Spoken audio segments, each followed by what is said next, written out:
చరిత్రాత్మకమైన నిర్ణయాలు తీసుకుని మరి అందరికీ నేను అండగా ఉన్నాను, మీ అందరికీ నేను ఉన్నాననే భరోసా ఇచ్చిన ఏకైక నాయకుడు మా జగనన్న అని చెప్పడానికి మేము చాలా గర్వపడుతున్నాం.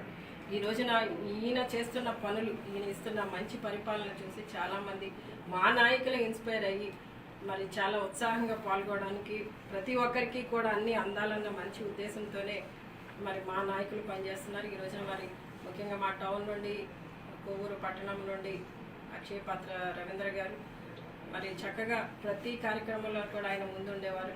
కోవిడ్ టైంలో కూడా ఎంతో మందికి ఆయన అండగా నిలబడడం జరిగింది. ఈ రోజున మరి ఇంకా తను సేవ చక్కగా అందించాలి, అందరికీ తను ఉపయోగపడాలన్న మంచి ఉద్దేశంతో ఈ రోజున తను ఇక్కడ ఒక ఆఫీస్ని ఏర్పాటు చేసుకోవడం అనేది చాలా శుభపరిణామం అండి. మరి ఇక్కడికి అందరూ వచ్చి అంటే వాళ్ళు నాయకులుగా ఉన్న కొంతమంది వచ్చి కూర్చొని మాట్లాడుకోవడానికి కానివ్వండి, లేదా ఎవరైనా వచ్చినప్పుడు వాళ్ళని కూర్చోబెట్టి మాట్లాడి వాళ్ళ ప్రాబ్లమ్స్ తెలుసుకొని సాల్వ్ చేయడానికి కానివ్వండి, ఇది కన్వీనియంట్గా ఉంటుందనే మంచి ఉద్దేశంతో ఆయన ఏర్పాటు చేసుకోవడం జరిగింది. నేను మనస్ఫూర్తిగా అభినందిస్తున్నానని.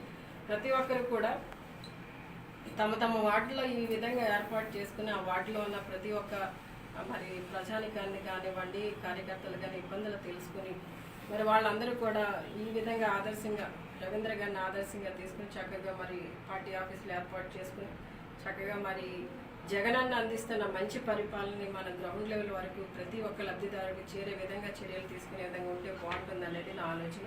తప్పకుండా మరి అందరూ రవీంద్ర గారిని ఆదర్శంగా తీసుకుంటారని అనుకుంటూ ఈ రోజున మరి రవీంద్ర గారిని మనస్ఫూర్తిగా నేను అభినందిస్తూ ప్రతి ఒక్కరు కూడా అంటే మనం ఏదో గవర్నమెంట్ నుండో లేకపోతే ఎవరి నుండో లబ్ధి ఆశించి మాత్రం ఇది చేయకూడదండి.